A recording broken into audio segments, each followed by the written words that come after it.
It's an invisible illness, so people can't see that you're sick, and sometimes you don't even realize how sick you are. Friends say Catherine Zeta-Jones knew she was depressed, but it wasn't until she checked herself in to a mental health facility that she found out she's actually bipolar.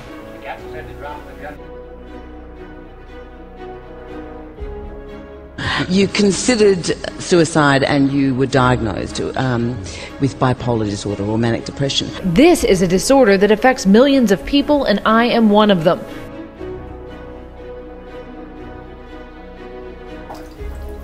That's the thing you have to understand. With that kind of depression, it is not just, oh, snap out of it. You know, things will get better. Look on the bright side. It is an illness. It is a real physical descent of something quite terrible. How come every other organ in your body can get sick and you get sympathy except the brain?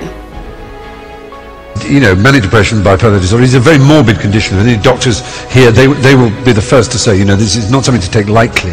It's something to be diagnosed. It's something, you know, that it does cause, when I say morbid, I mean in the medical sense, it causes death. But today I'm proud to say I'm living proof that someone can live, love, and be well with bipolar disorder when they get the education, support, and treatment they need. But my point is, if we don't talk about this stuff and we don't learn how to deal with our lives, it's not going to be 1 in 4. It's going to be 4 in 4 who are really, really going to get ill in the upstairs department.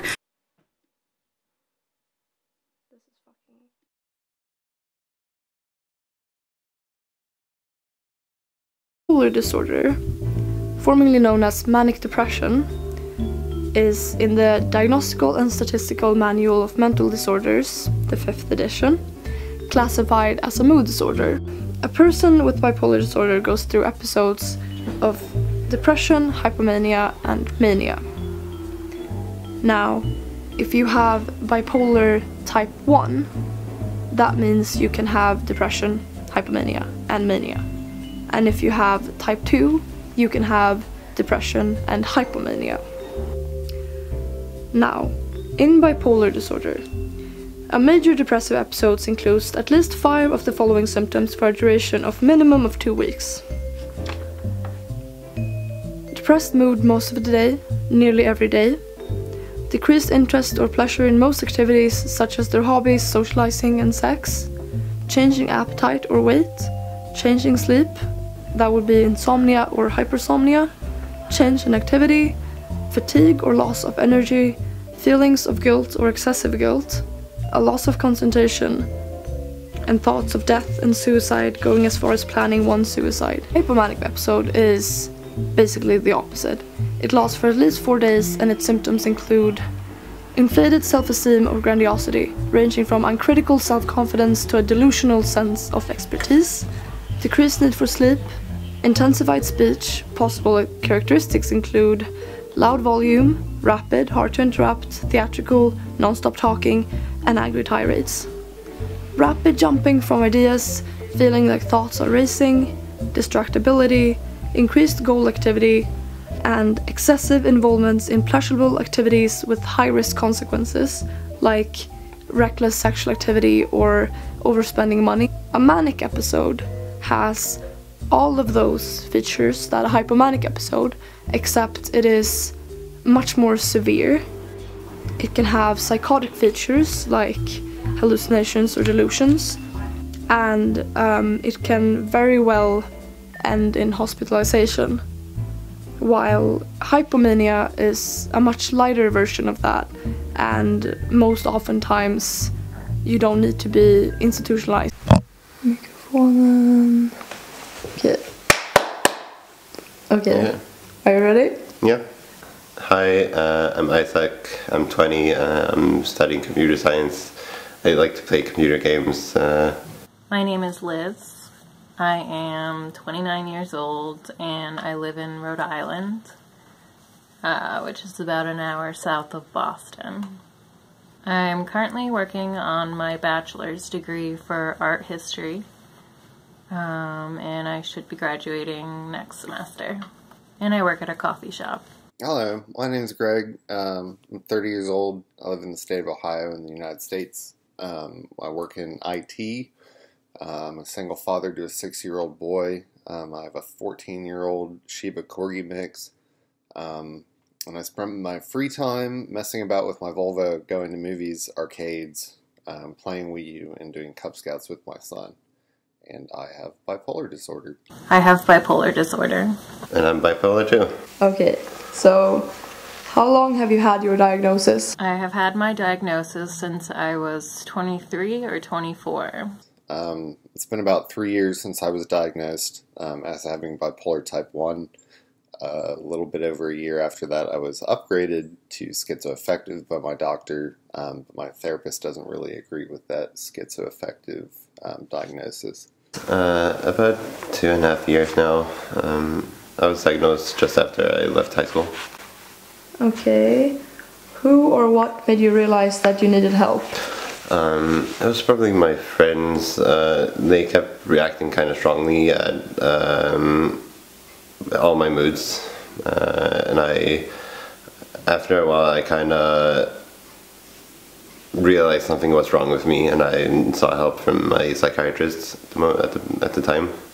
I realized that I needed help because I was struggling in school. I was struggling in all aspects of life, pretty much.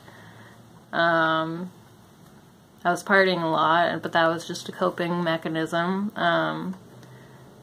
And I hit a wall. I became really depressed, and I couldn't do anything. So that's when I got treatment.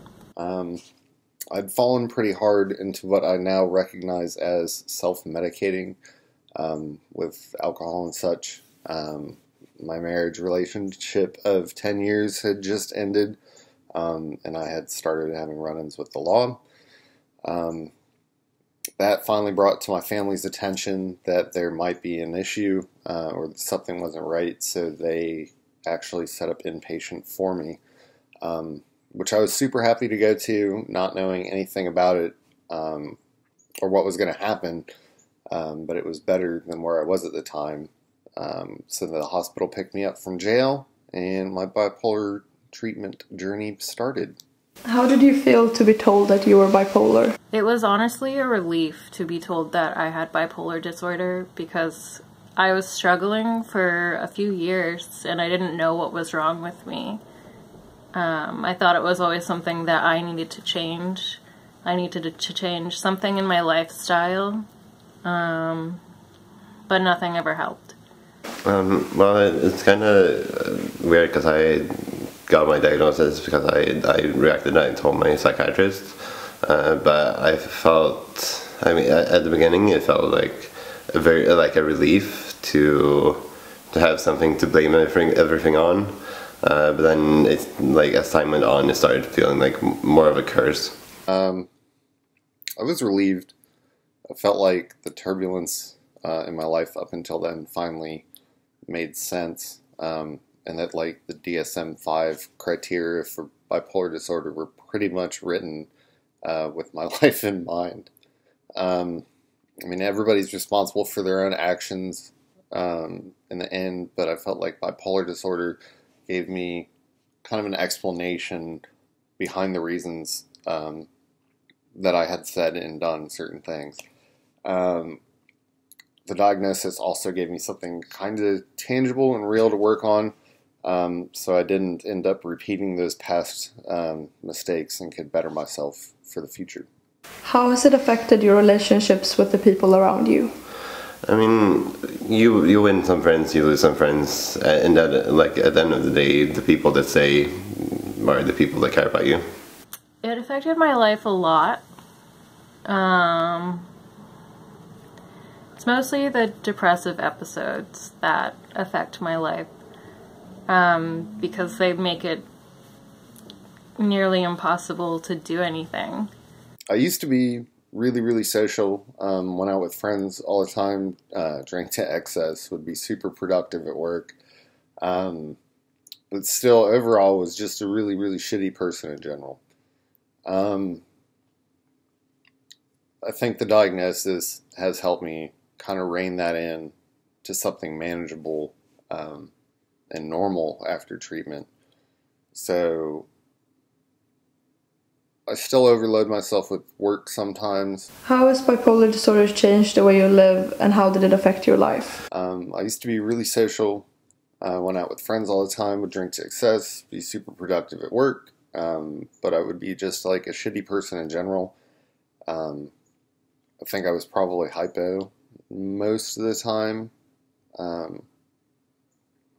would get depressed occasionally, but pre-diagnosed it was mostly hypomania and mania. It sucks the life out of you. You lose joy for anything, and you lose a sense of purpose for yourself and your life. On the flip side, I feel like I appreciate a lot more now that I've been treated and have gone through all that. Yeah, I'm just way more appreciative now than I used to be. Well, it did destroy my 10-year relationship with my high school sweetheart, and left her, unfortunately, with some mental scars of her own from having to deal with me. Being a parent with bipolar disorder is exceedingly difficult. Regardless of how depressed you might feel, you still have to get out of bed and put on a face for your child, so that way they don't think anything is wrong. You've got to get out of bed. You've got to get out of the house to do things with them, because they deserve an active, healthy parent. It really hurts a lot when there's something that you can't do with your kid, and there's not much you can really do about it in that moment. Life is a marathon at the moment, and some setbacks are going to happen, and I just live to deal with them. What's depression like for you? I stopped cleaning. Self-care like shaving and bathing goes out the window. I don't leave the house unless I absolutely have to, and rely on things like Amazon Prime to do all my shopping. And I miss a lot of work because I just can't face the world. I'm lucky in that I haven't been actively suicidal through any of my depressions yet.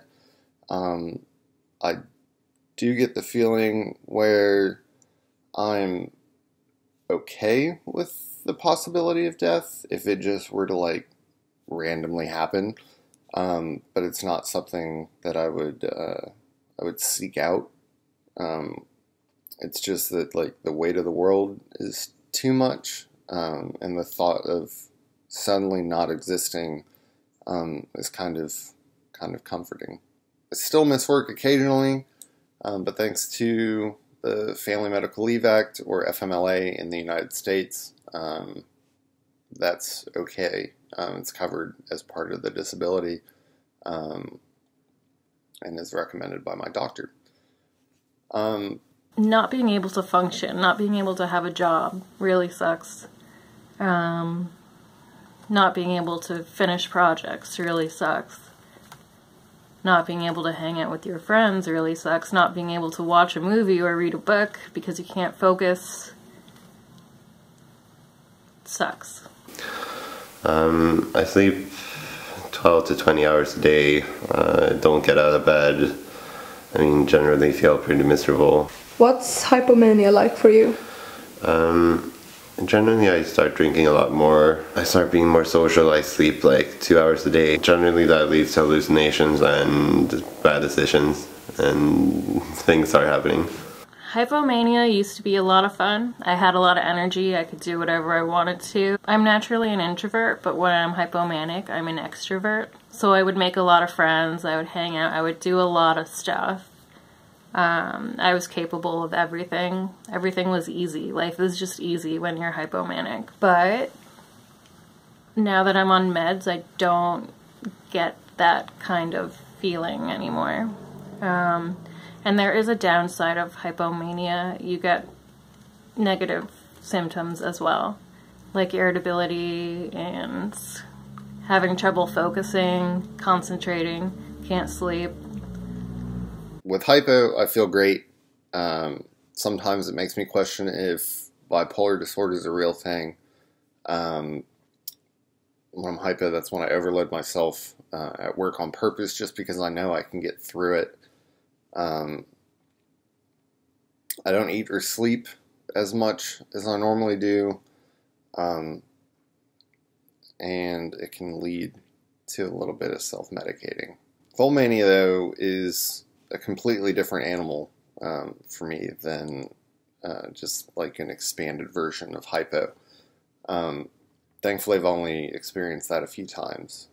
I would self-medicate to bring myself down, lie, cheat, steal, turn into this like seething ball of rage. It kind of feels like you're a loaded freight train going down a hill towards a dead end. The brakes don't work, and there's nobody driving the train anyway. Hi, I'm on the streets of Stockholm, and today I'm going to ask the general public how much they know about bipolar disorder. Hi. Okay, so what do you guys know about bipolar disorder? Absolutely nothing. Not much at all. No. Nothing at all? No, not really. Okay. That's where you, it's where you have like two personalities, right? You can like switch between the two, no? That's schizophrenia. No, it's like that's schizophrenia. Are they not like similar? It could be like, I know that you could be really depressed, and then some days it's better, and some days it's that's it. worse. That's closer. That sounds like schizophrenia though. Okej, så jag undrar, hur mycket vet du om bipolär sjukdom? Ja, jo, jag har väl läst en del i någon sån här revanschtidning som jag har. Okay. Och hon, vad heter hon nu igen som har det, som brukar vara på tv rätt så ofta. Nu kommer jag inte på vad hon heter. Men, nej, men så att hon har ju berättat mycket om hur det är och jag har läst om det då. Ja. Hur människor har det. Att det svänger ju så väldigt. Mm. Ja.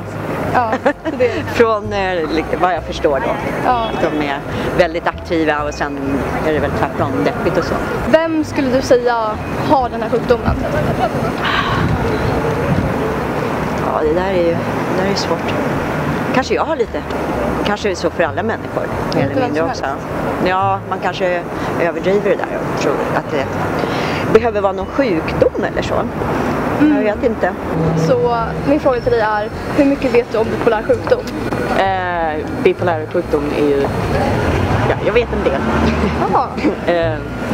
Det handlar ju om att du har dina perioder när du har depressioner och sen så har du dina perioder där du är väldigt manisk. Ja. Och du kan ha perioder som är månader långa och du kan ha perioder som är dagslånga liksom. Så det är ju väldigt stora skillnader utifrån person till person. Vad vet ni om bipolär sjukdom? Lite, inte jättemycket. Vad vet ni? Inga detaljer. Nej. Det är anledningen till att jag inte vet vad det är för att som jag har förstått det så det är väldigt lätt nu att man blir diagnostiserad som bipolär trots att det kan vara en liksom blanddiagnos egentligen. Så det är en flickvän som blev diagnostiserad som bipolär. Men det visade sig sen att det var kanske massa olika liksom.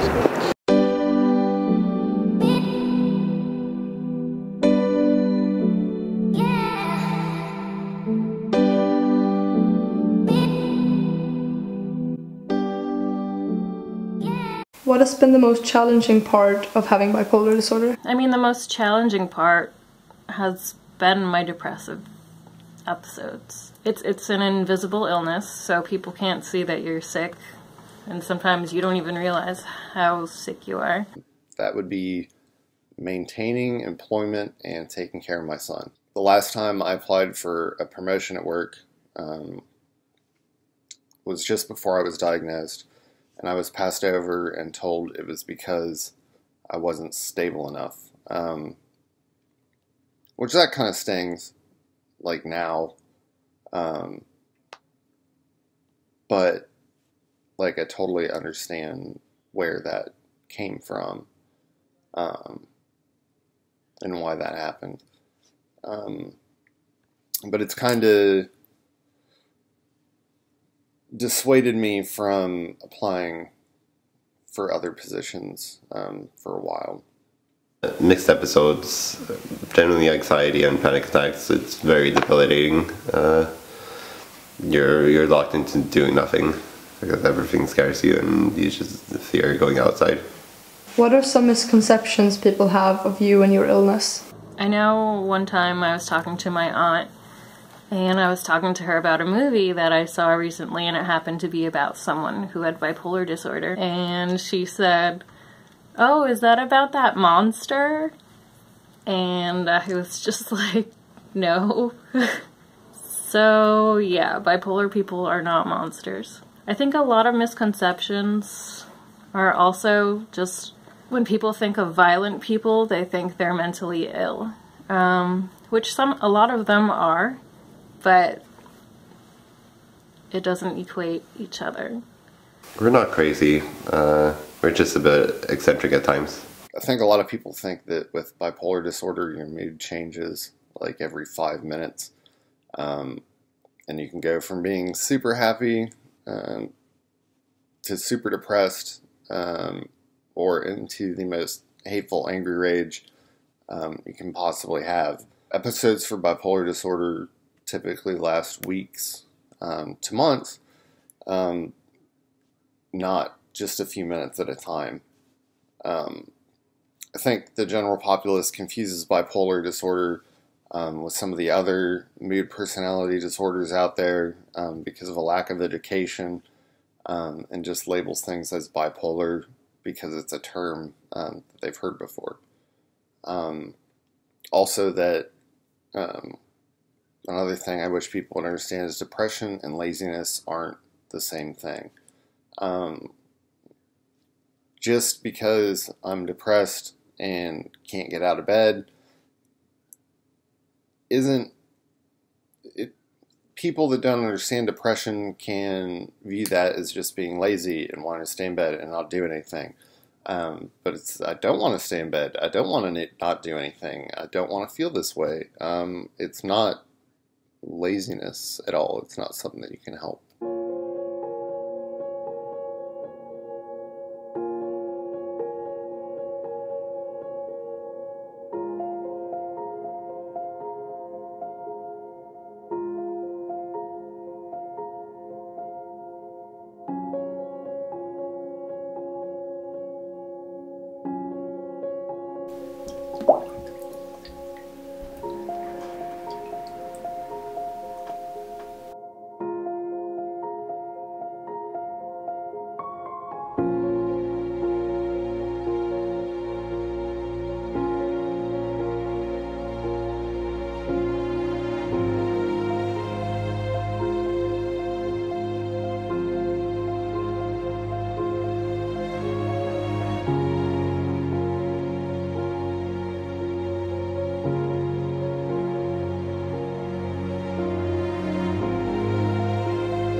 Hello!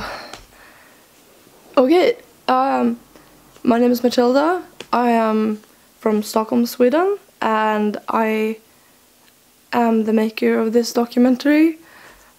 Now, I didn't think I was gonna be in this very much at all, but there is a thing that we kind of touched on a little bit, but I feel like I need to talk about it a little bit more so I could make this justice.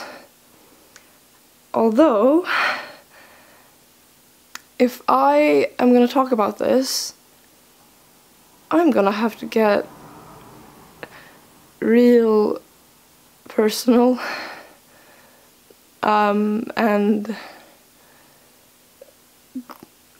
kinda air out some dirty laundry, but I think this is really important, so I'm just gonna have to talk about this. I was diagnosed with bipolar type 2 when I had just turned 16, I think. I'm turning 19 now, so I've had it for quite a while, and I I struggle a lot with the depressive side of bipolar disorder. Now, the thing about my depression that is a little bit different from the rest of the people I interviewed, or at least what they didn't talk about, is that my depression is really violent. I'm very prone to self-destructiveness when I have a depressive episode, and it ranges from, or it did range from, because I'm doing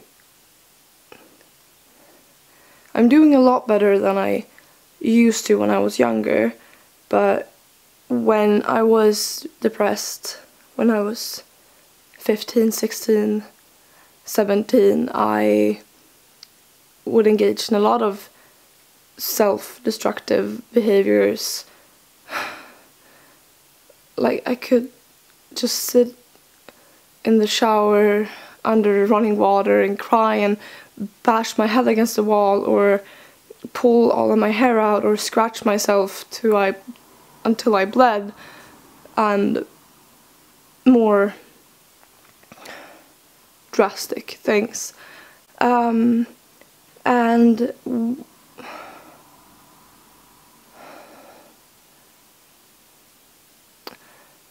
now this is one of those things you say that you can't like take back, and my people I know are gonna see this,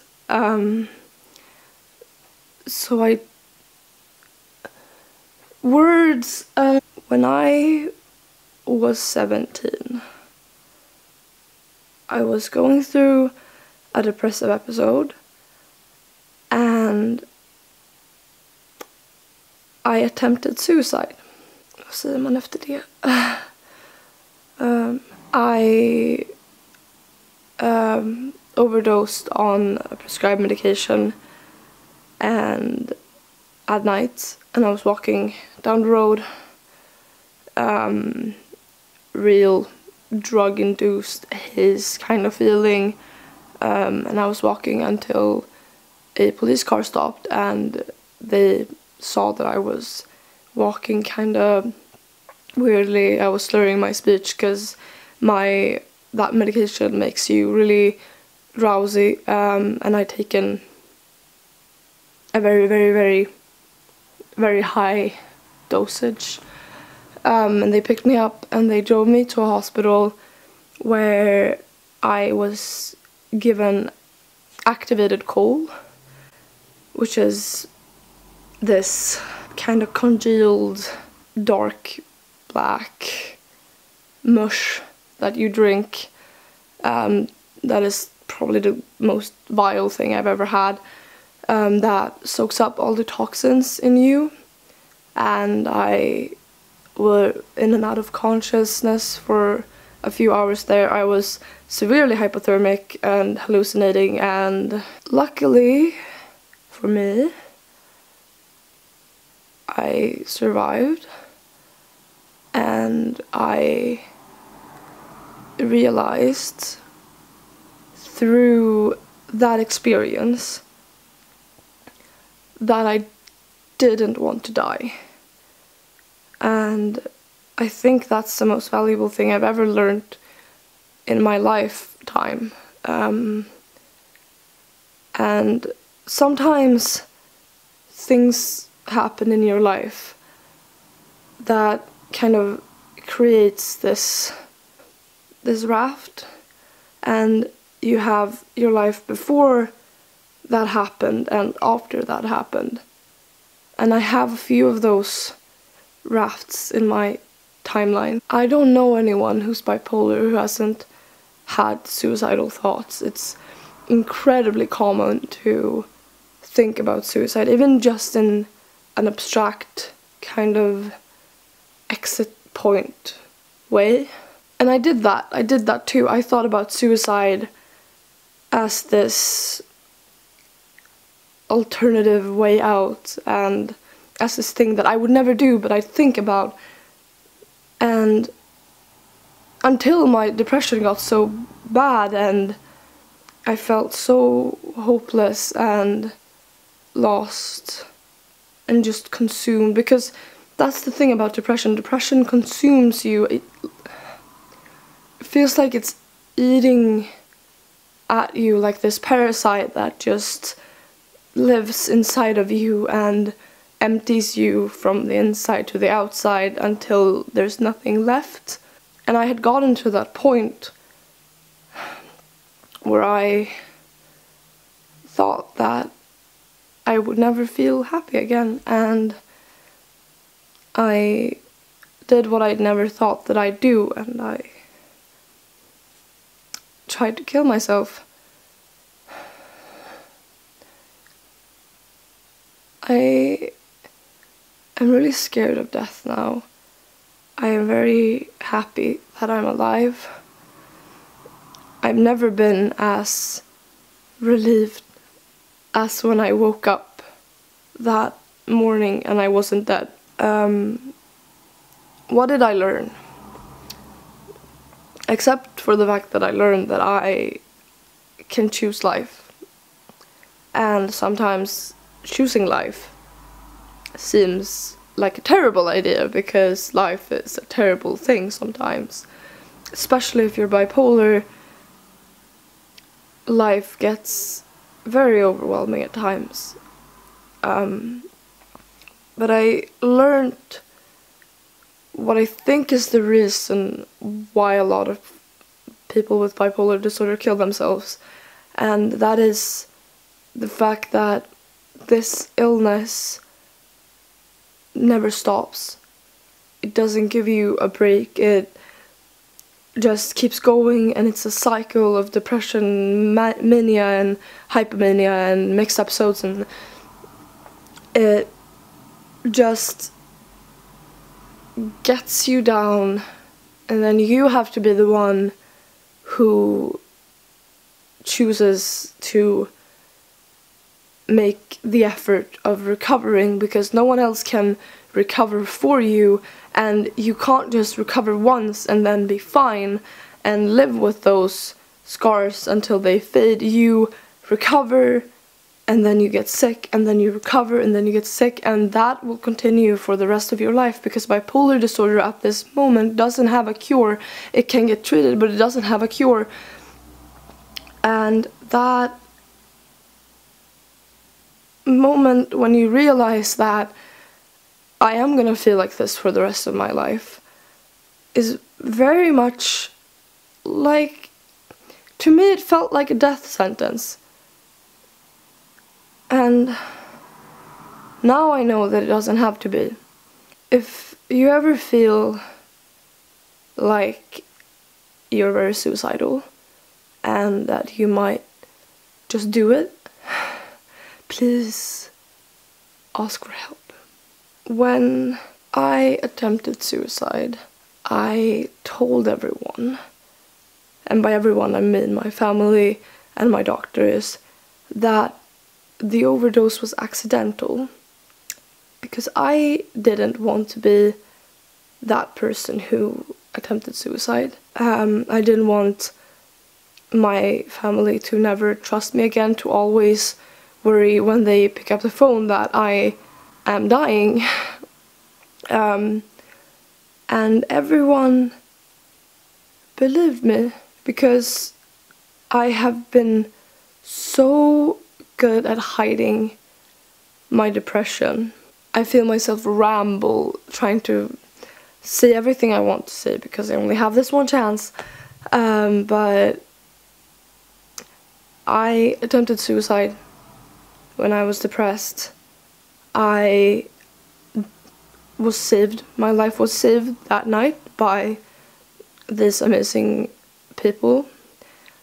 And I am very, very grateful that I have another, because it feels like I have another chance at life, almost, with this new perspective, because I learned that I wanted to live.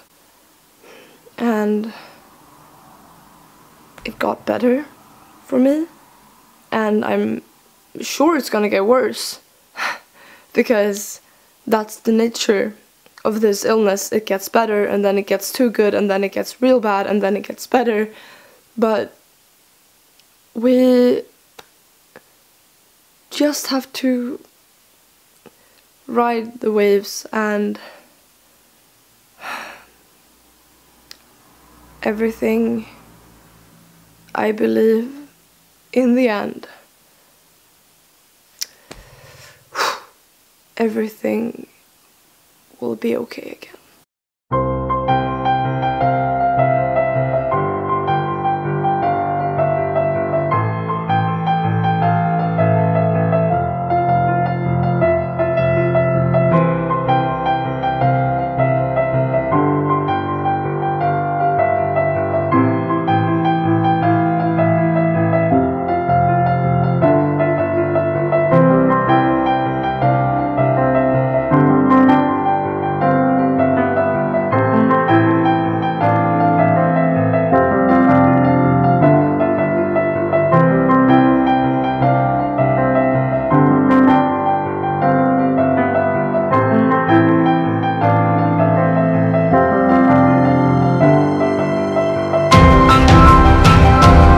You want to tell anyone who's struggling with bipolar disorder? I mean, I would say just keep getting help and don't stop until you find the right combination of meds and supplements. For me, like vitamin supplements helped a lot more than I would have expected. It can take a little bit of time to figure out the right combination of what you need, but just stick with it.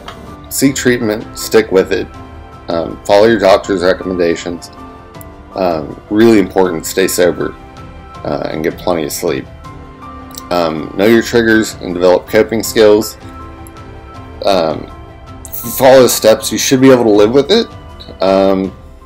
It can get better even though there's no real cure for it. You will still have episodes from time to time. But you can live a totally normal and productive life with bipolar disorder. It just takes a lot of work. So good luck. The only redeeming factor is that that whatever you're feeling at the moment, things are going to change for better or for worse. Things will get better.